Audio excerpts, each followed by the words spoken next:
Bismillahirrahmanirrahim.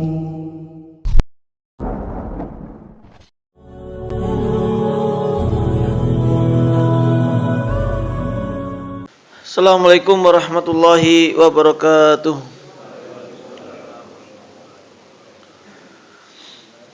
Innal hamdalillah nahmaduhu wa nasta'inuhu wa nastaghfiruh wa na'udzu billahi min shururi anfusina wa min sayyiati a'malina. Man yahdihillahu fala mudhillalah wa man yudlilhu fala hadiyalah. Wa asyhadu an la ilaha illallah wahdahu la syarikalah wa asyhadu anna Muhammadan 'abduhu wa rasuluh. Qala Allah ta'ala fi kitabihil karim, ya ayyuhalladzina amanu taqullaha haqqa tuqatih wa la tamutunna illa wa antum muslimun. Amma ba'd, fa inna asdaqal kalami kalamullah wa khairal huda huda Muhammadin sallallahu alaihi wasallam wa syarrul umuri muhdatsatuha wa kullu muhdatsatin bid'ah wa kullu bid'atin dhalalah.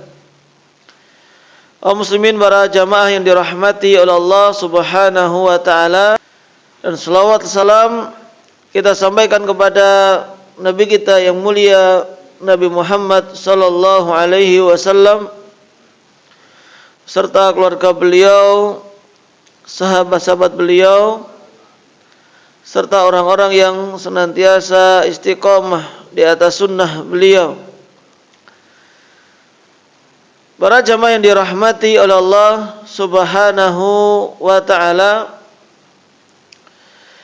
di antara hal yang harus kita perhatikan dalam kehidupan kita, di samping kita mempelajari ilmu syar'i, kita beribadah kepada Allah Subhanahu wa taala, yang mana dengannya kita bisa mendapatkan ketenangan hidup, yang artinya itu merupakan gizi untuk rohani kita, untuk hati kita.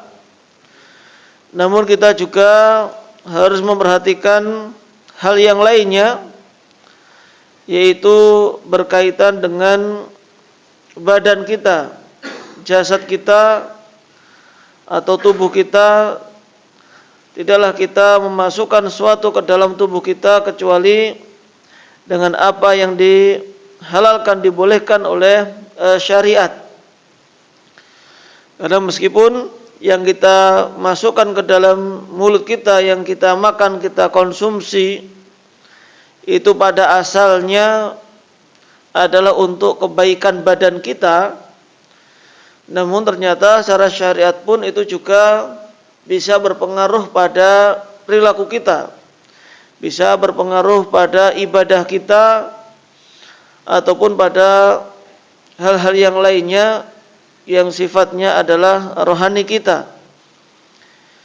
Allah Subhanahu wa taala di dalam surah Al-Baqarah ayat yang ke-168 dan 169 berfirman, ya ayuhan nas kulu mimma fil ardi halalan thayyiban wa la tattabi'u khutuwatis syaitan innahu lakum aduwwum mubin. Innama ya'murukum bis-su'i wal fahsya'i wa an taqulu 'ala Allahi ma la ta'lamun.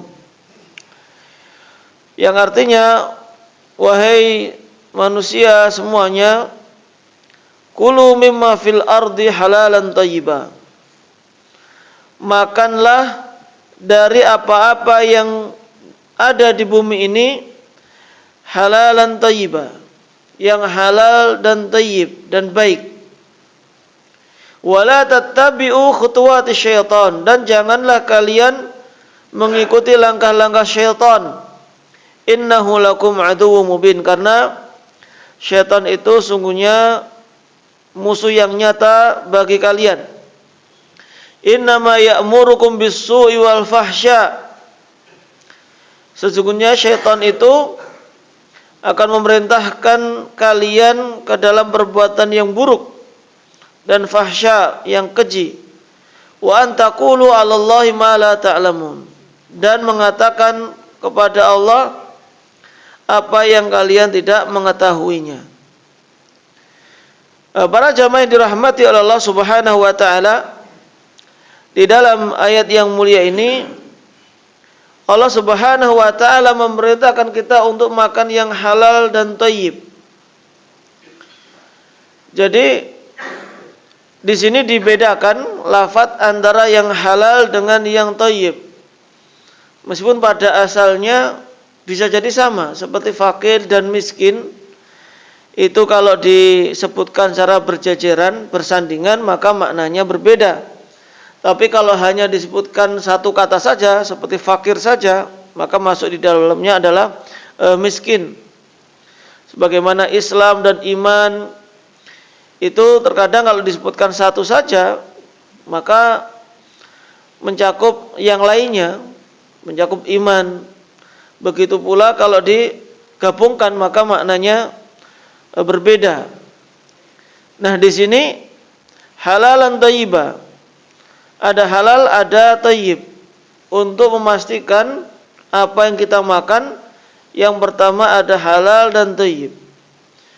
Ini berarti kalau kita mengkonsumsi sesuatu, setidaknya ada dua kategori. Yang pertama halal, yang kedua thayyib. Kalau dibedakan ini, halal itu yang berkaitan dengan cara memperolehnya, sedangkan thayyib berkaitan dengan zatnya. Apakah zat makanan itu baik, bermanfaat atau tidak.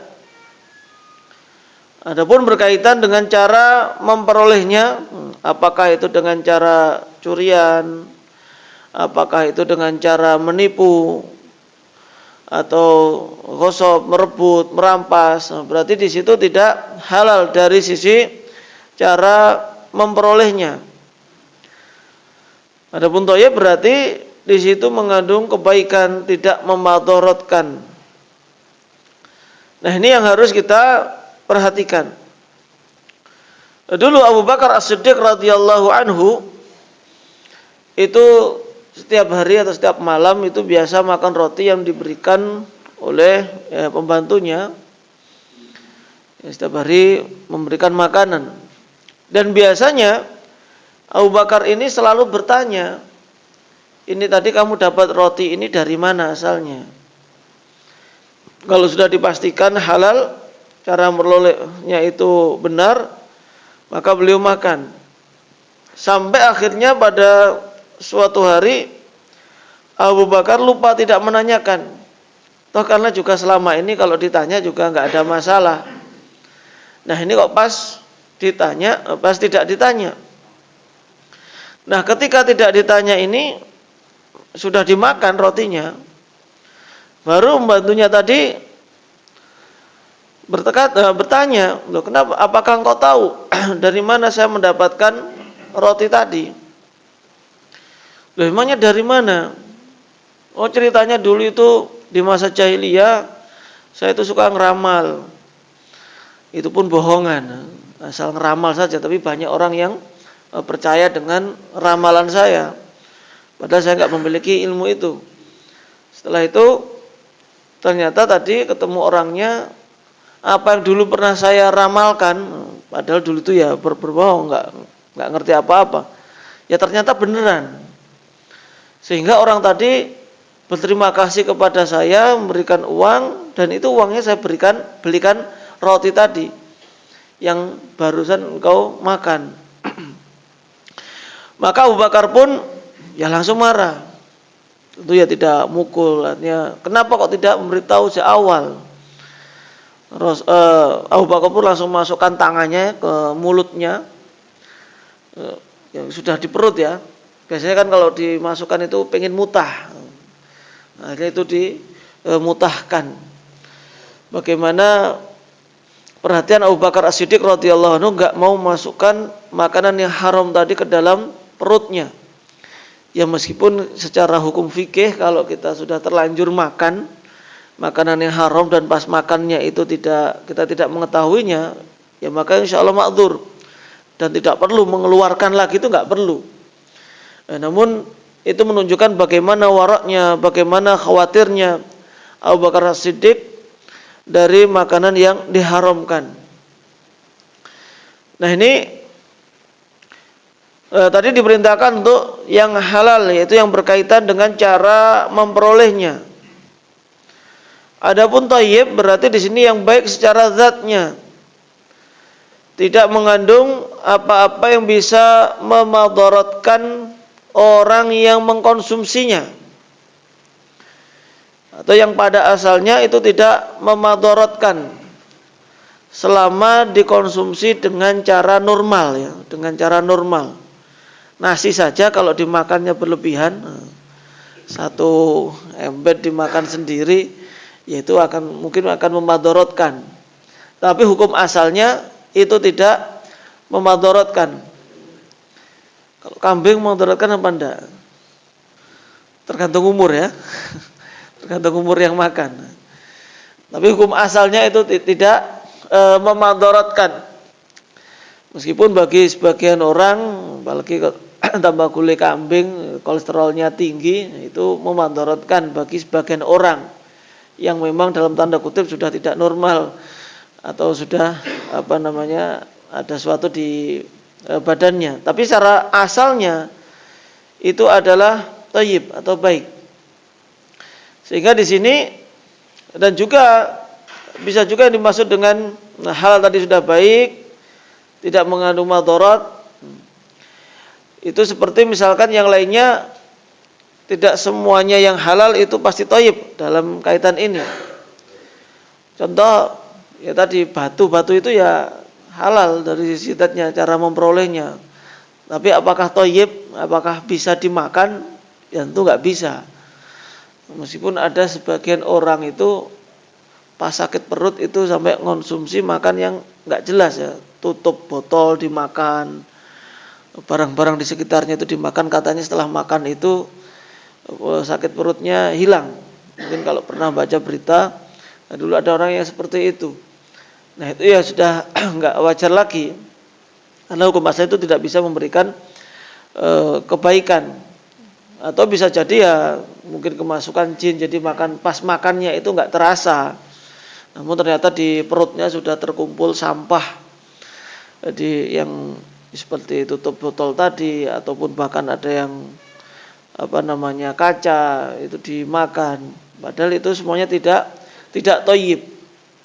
Meskipun cara zatnya itu ya bukan racun juga, tapi itu bukan sesuatu yang hukum asalnya bisa dimakan. Wala tattabi'u khutuwati syaitan, dan janganlah kalian mengikuti langkah-langkah syaitan. Artinya perbuatan yang haram, makanan yang haram, yang secara zahir itu adalah sesuatu yang enak, sesuatu yang bermanfaat, tetap kita tidak boleh mengikuti langkah syaitan. Meskipun dari satu sisi makanan yang haram tadi itu bermanfaat bagi kita.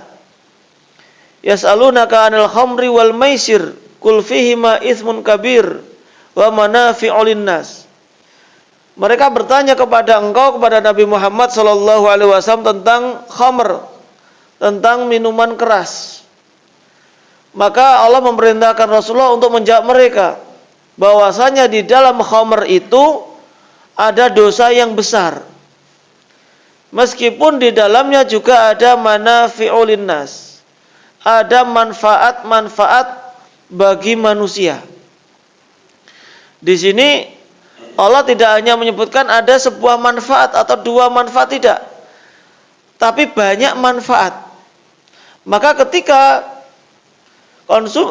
makanan tersebut meskipun bisa memberikan manfaat yang banyak, tapi kalau sudah diharamkan atau madaratnya itu juga ada dan nyata, maka tetap hukumnya adalah haram.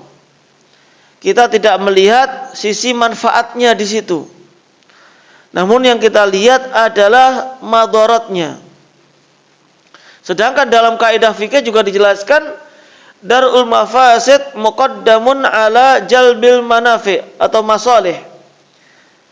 menghindari diri dari perbuatan mafsadat, sesuatu yang merugikan, itu lebih didahulukan daripada mencari manfaatnya atau mengharapkan adanya manfaat.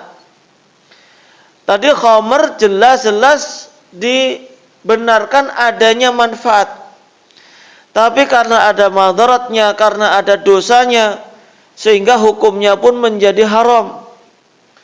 Meskipun dulu pada zaman Nabi Shallallahu Alaihi Wasallam untuk mengharamkan khamr ini butuh tahapan-tahapan, nggak langsung diharamkan khamr itu.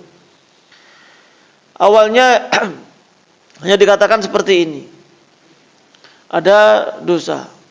Kemudian Allah Subhanahu wa taala melarang, la taqrabus sholata wa antum sukara, janganlah kalian mendekati salat sedangkan kalian dalam keadaan mabuk.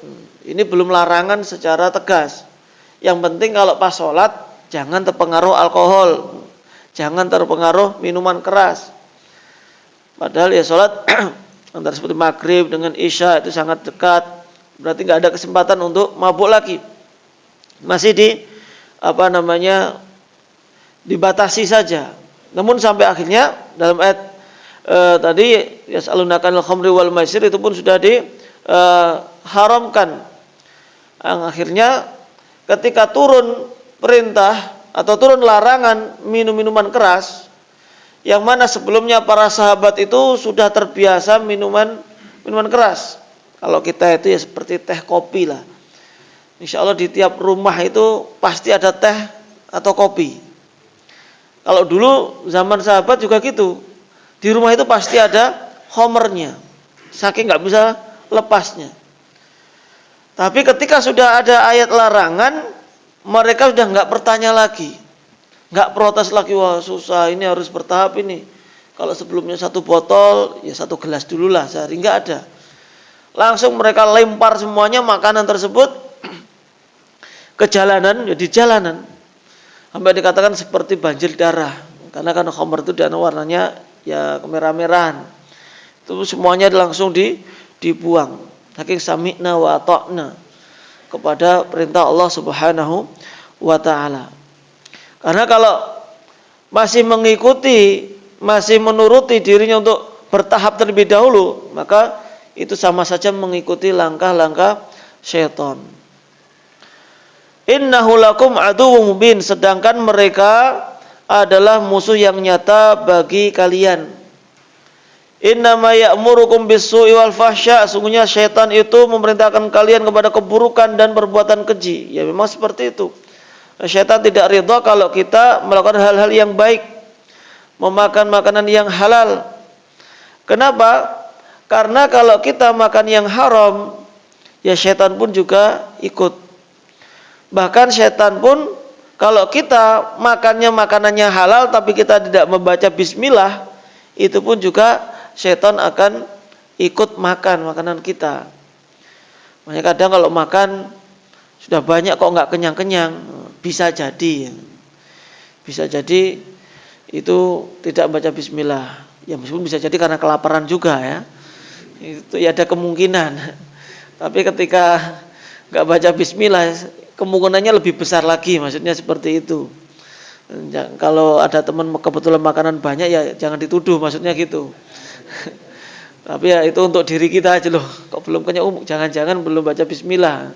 Ya tinggal kita baca bismillah fi awali wa akhiri aja supaya itu dapat berkahnya. Jadi ya kita dilarang untuk mengikuti langkah-langkah syaitan. Jadi kaidah asalnya itu apa yang baik mendatangkan manfaat lebih banyak itu dihalalkan. Dan hukum asalnya pula sesuatu yang buruk itu diharamkan oleh syariat. Allah Subhanahu wa taala dalam surat Al-A'raf 157 berfirman, "Wa yuhillu lahumut thayyibat wa yuharrimu 'alaihimul khaba'its." Dan Allah menghalalkan bagi mereka yang baik-baik dan mengharamkan yang buruk-buruk. Jadi ini standar umum. kalau memang tidak ada dalil khusus yang melarang, maka kaedahnya di sini. Karena kalau daging babi, daging anjing itu kan sudah jelas akan keharamannya atau bangkai. Nah, namun ada beberapa makanan-makanan yang kita tidak tahu dalilnya yang mengharamkannya ataupun yang memerintahkannya, namun kita ragu. Maka standarnya adalah ini baik atau ini buruk, mendatangkan kebaikan atau mendatangkan keburukan. Ada unsur halalnya apa tidak, atau justru sebaliknya. Karena hukum asalnya adalah halal. Al-aslu fil asya' al-ibahah atau al-hil. Hukum asal segala sesuatu itu adalah boleh atau halal. Itu hukum asalnya. Sampai ada dalil yang mengatakan akan keharamannya. Begitu pula dalam makanan yang hukum asalnya adalah halal. Nah, ketika hukum asalnya halal, apakah perlu bagi kita untuk menanya lagi kepada penjualnya ini halal apa tidak? Ini prosesnya bagaimana, halal apa tidak? Maka hukum asalnya itu tidak perlu. Namun ini juga perlu dirinci. Kita lihat kondisinya, kita lihat lingkungannya seperti apa. Kalau di Arab Saudi jarang kita temui ada makanan ada label halalnya. Nggak ada. Yang murni produk Saudi ada tulisannya halal, nggak ada. Ya karena memang mereka asalnya halal dan semuanya perhatian, pemerintah pun juga perhatian. Bahkan diceritakan, tahu Albek ya, KFC-nya Saudi, Kentucky-nya Saudi. Itu dulu ada salah seorang ulama ditanya bagaimana hukum makan Albek ini, halal apa tidak? Jadi saya nggak tahu, karena ya memang nggak tahu cara penyembelihannya, nggak tahu. Akhirnya ya cuma bilang nggak tahu saja. Ketika bilang nggak tahu, yang tanya tadi yang nyebarkan si Syekh Fulan belum menyatakan halal, masih meragukan. Kadang kan tambahannya kan lebih banyak daripada fatwanya. Sampai akhirnya Albek ini penjualannya itu menurun drastis dalam beberapa hari. Dan ini yang membuat ya curiga pemiliknya. Loh, kenapa kok tiba-tiba penjualannya itu menurun drastis? Diusut-usut ternyata ya berdasarkan fatwa ulama tadi. Ya padahal nggak mengatakan haram, ya cuma saya nggak tahu karena nggak pernah tahu penyembelihannya. Ya akhirnya saya tadi diundang, diajak ke tempat pengolahannya, mulai dari penyembelihannya, pengolahannya dan lain sebagainya. Baru mengatakan ya ini ya halal, tidak masalah. Baru setelah itu laris lagi. Ya padahal tadi tidak mengatakan haram, cuma nggak tahu saja. Gimana kalau ini masih mencurigakan, ini ada unsur-unsur babinya dan lain sebagainya, tambah nggak laku lagi, tambah tutup mungkin. Tapi secara umum di Arab Saudi tidak ada seperti itu. Sedangkan di Indonesia bagaimana? Ya kalau di Indonesia ya mungkin akan terbagi juga beberapa wilayah. Ada wilayah itu yang memang mayoritas kaum muslimin dan penyembelihannya pun secara umum juga membaca bismillah. Ketika makanan pun juga tidak mengandung babi dan lain sebagainya. Ya secara asal sebenarnya itu tidak perlu secara asal. Beda kalau pergi ke Bali misalkan, beli sate, beli makanan yang ada dagingnya, bahkan yang tidak ada unsur dagingnya seharusnya, tapi beli nasi goreng saja misalkan, itu pun juga perlu dipertanyakan, nanti minyaknya tercampur apa tidak. Sehingga kalau tempat seperti itu, ya bisa jadi dia katakan hukum asalnya nggak boleh, kecuali kalau ada halalnya. Nah di Indonesia ini secara umum, ya dulu memang juga tidak memperhatikan masalah itu juga. Label halal ini tidak ada. sampai sekitar tahun 60-an atau 70-an itu sudah mulai masakan-masakan atau makanan itu bercampur dengan minyak babi dan lain sebagainya. Sampai dulu yang masyhur itu ada Ajinomoto ya, yang sampai sempat ditutup terlebih dahulu karena ternyata mengandung babi, unsur babinya untuk dalam pengolahannya.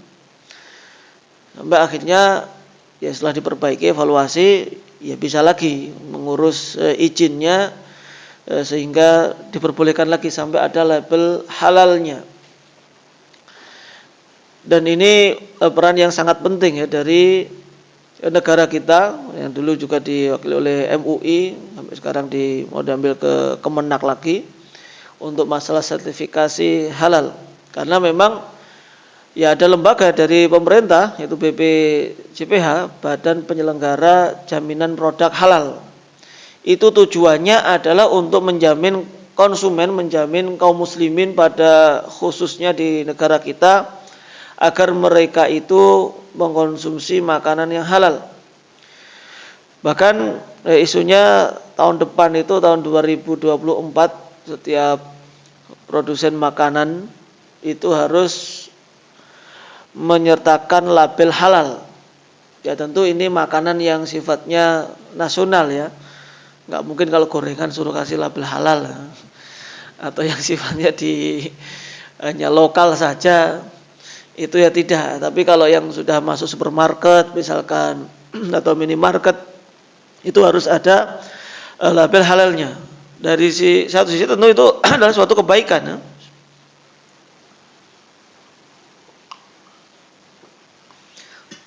Satu sisi adalah satu kebaikan karena itu adalah untuk menjamin kaum muslimin dari makanan yang dihalalkan.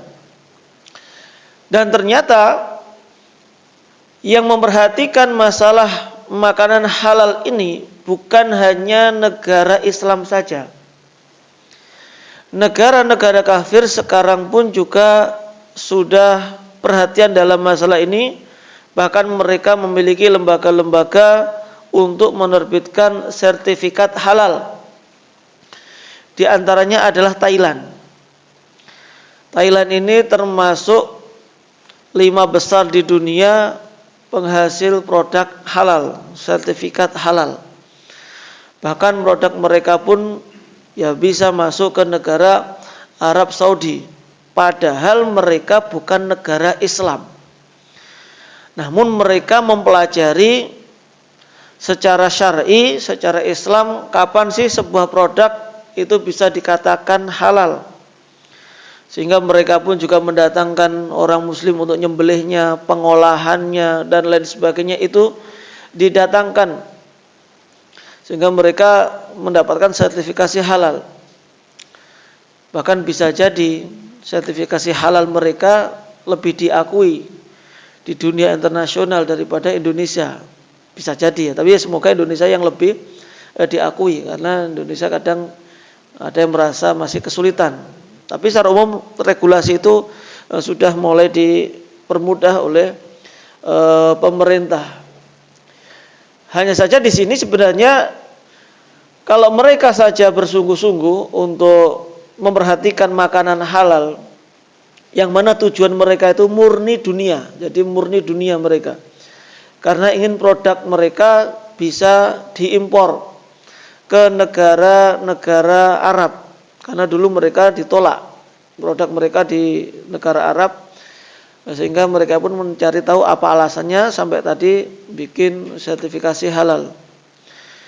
Tidak hanya Thailand, negara-negara kafir yang besar seperti Jepang, di Asia kebanyakan masih Asia, seperti Singapura lebih dahulu, Jepang itu khususnya dulu ketika ada Olimpiade yang diselenggarakan di Jepang, karena wisatawan yang datang itu juga banyak juga yang dari Timur Tengah, dan mereka pengunjung-pengunjung itu susah untuk mencari makanan.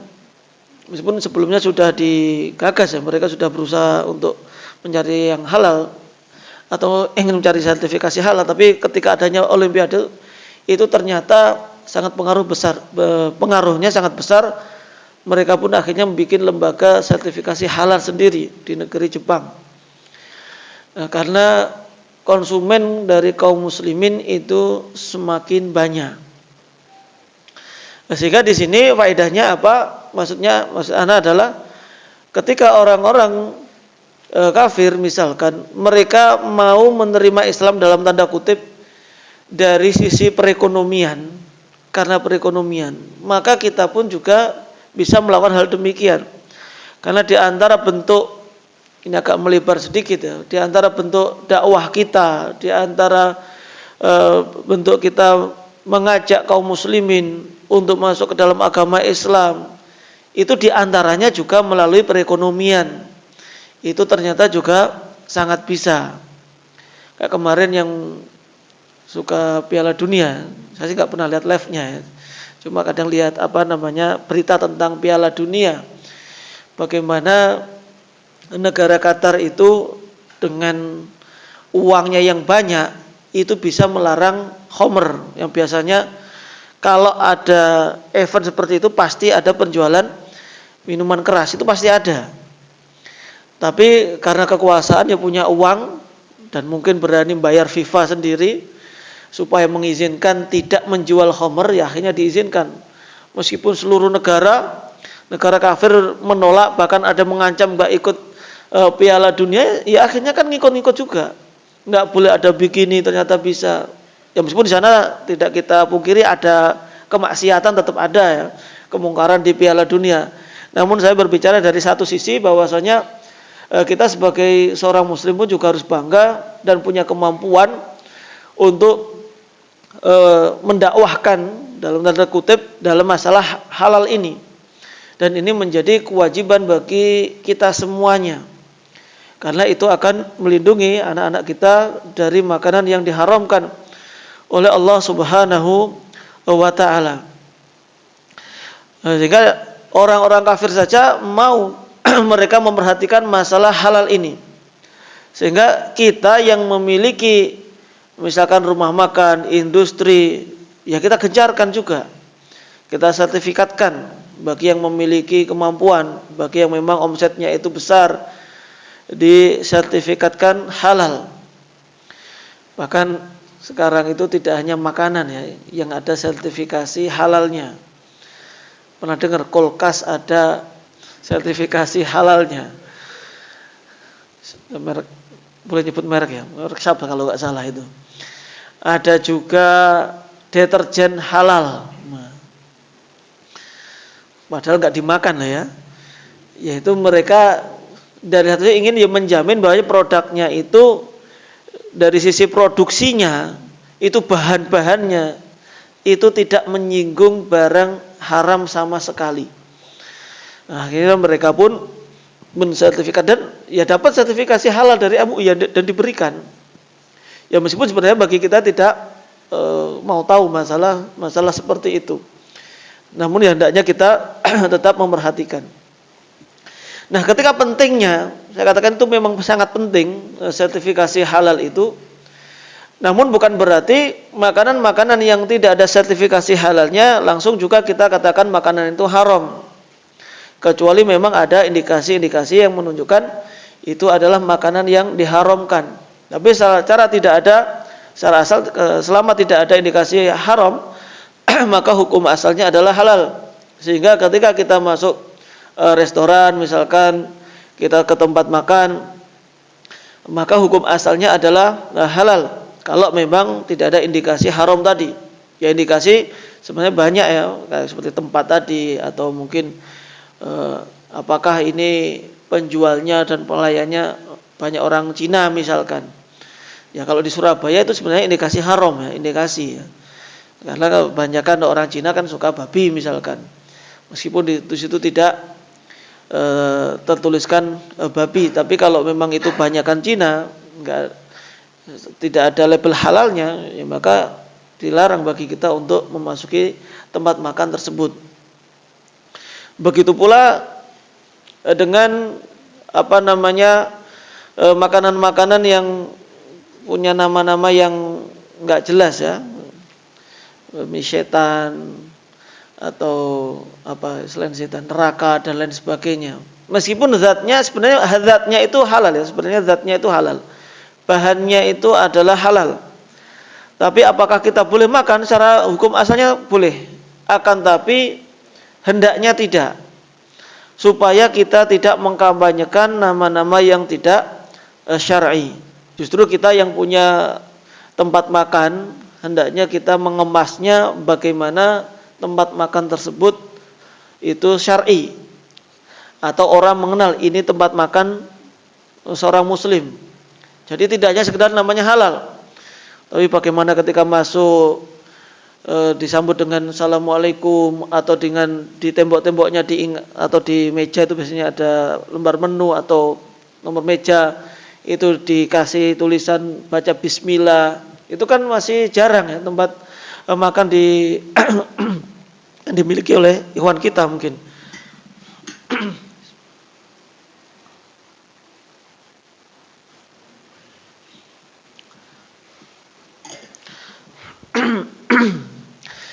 Nah dari situ kita bisa menyiarkan ya, yaitu agama Islam itu melalui bisnis kita.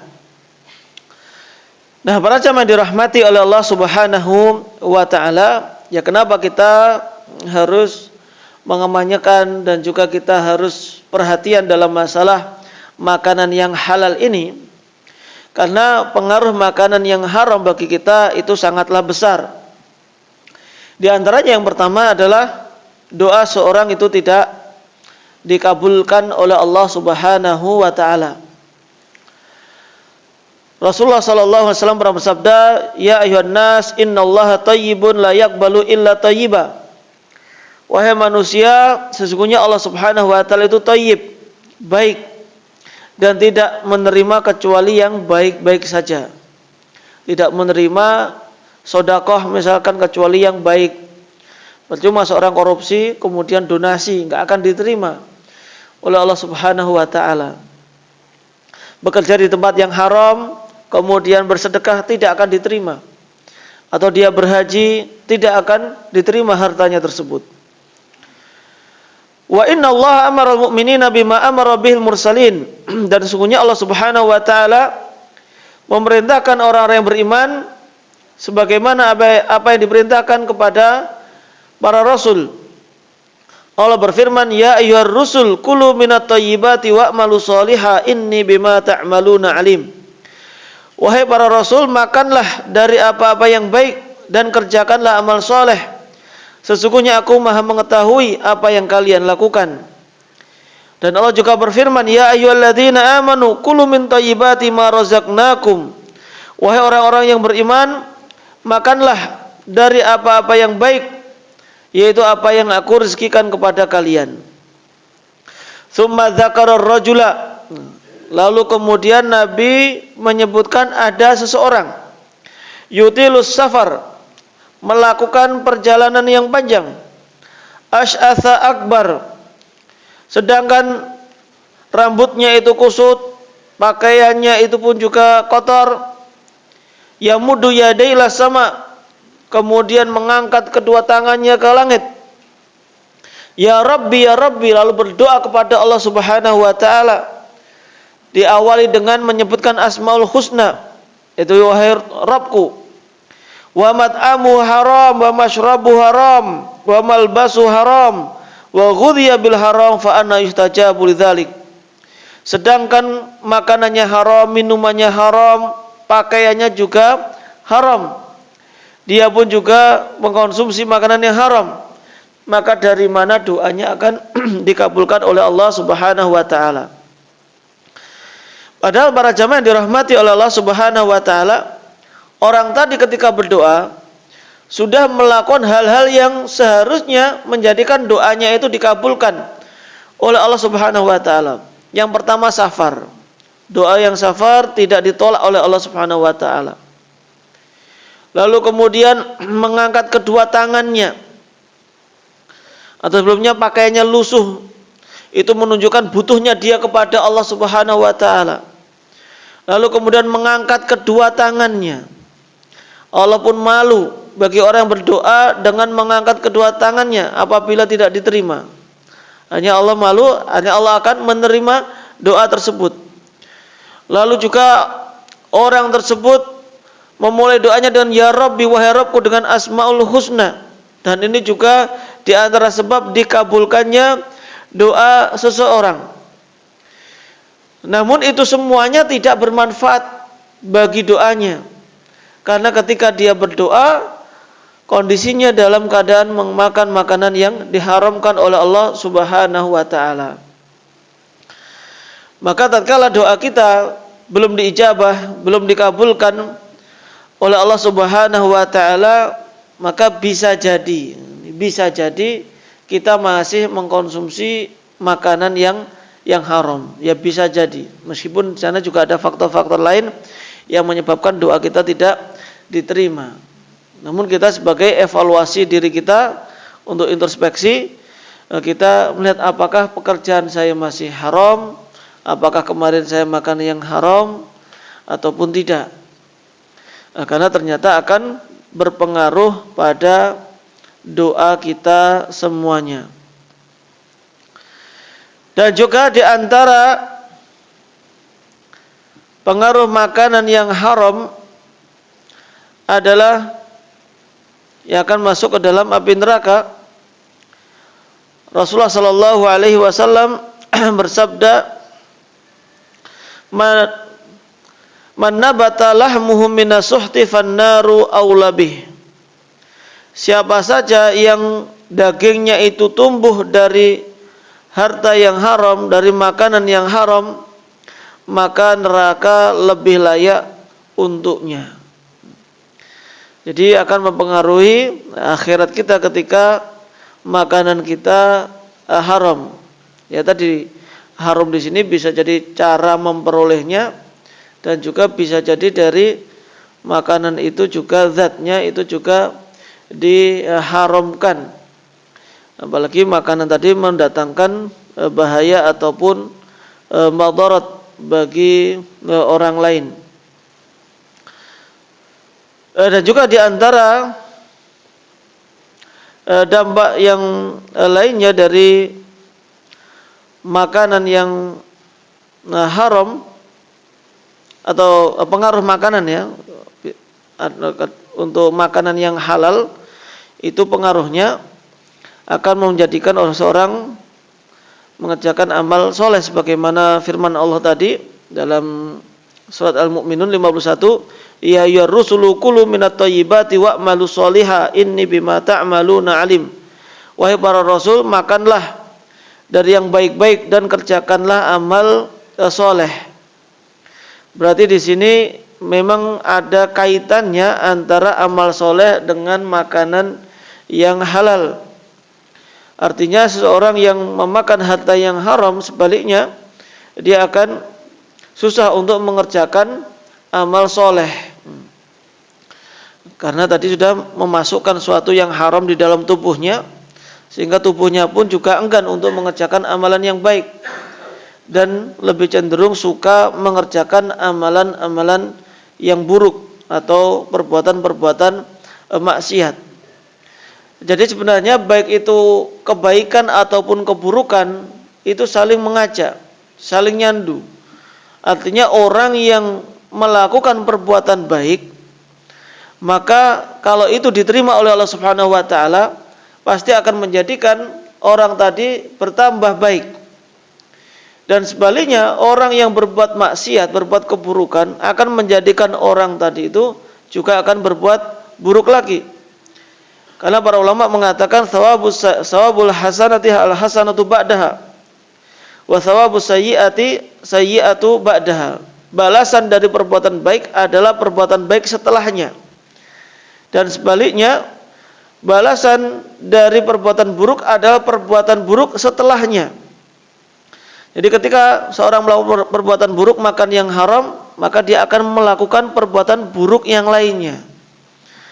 Sebagaimana orang yang melakukan atau minum minuman khamr, ya awalnya cuma nyoba saja, awalnya cuma nyicip saja.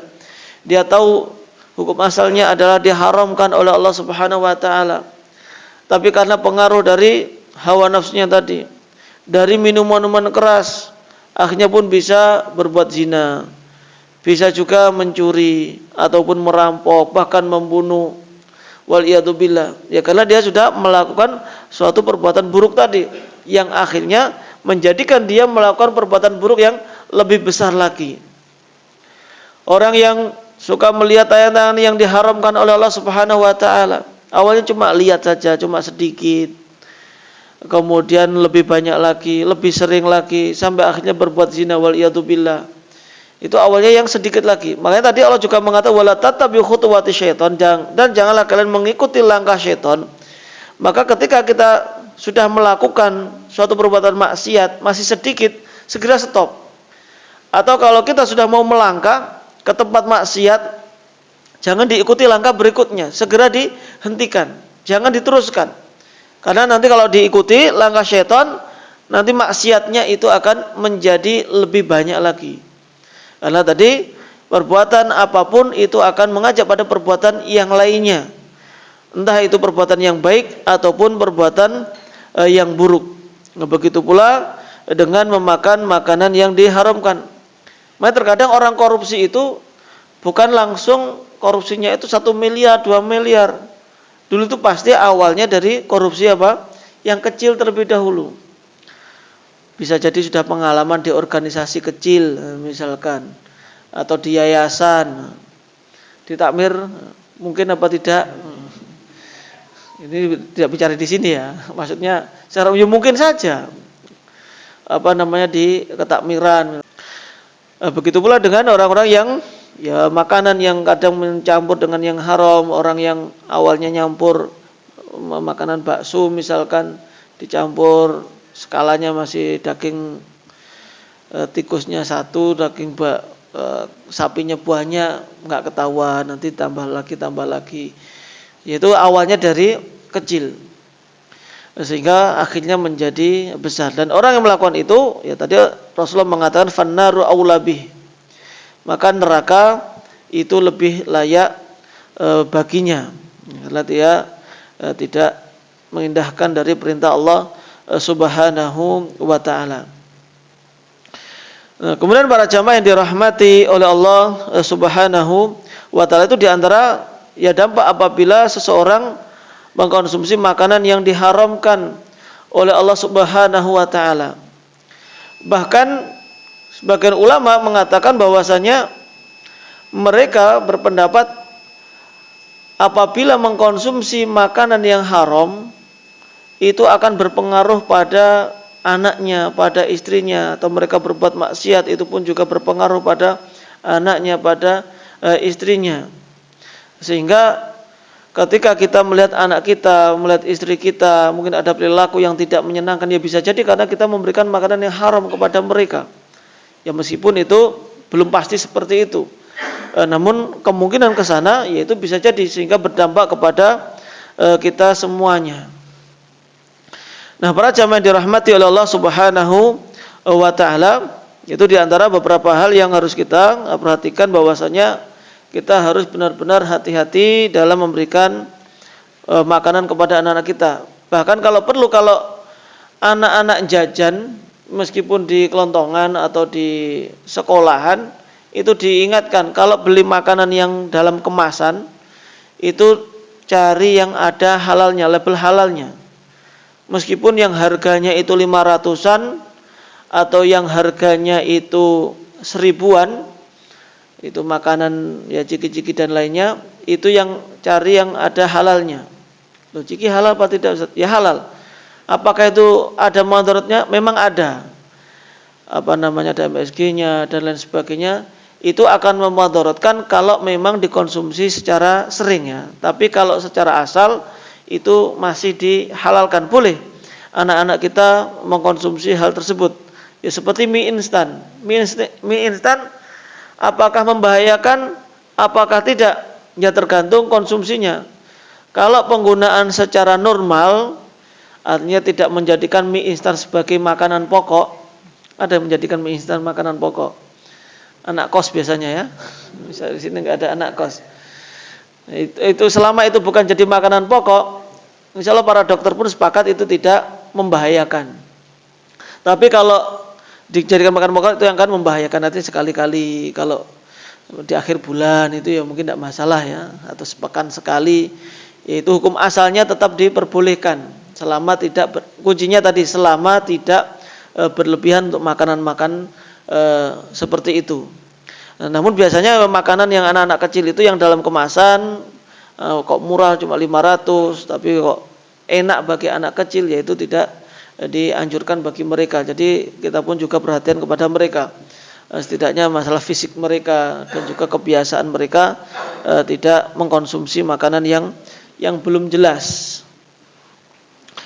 Tapi mungkin itu yang dapat kita sampaikan di kesempatan kita di pagi hari ini. Semoga bermanfaat bagi kita semuanya. Subhanakallahumma wa bihamdika asyhadu an la ilaha illa anta astaghfiruka wa atubu ilaik. Assalamualaikum warahmatullahi wabarakatuh.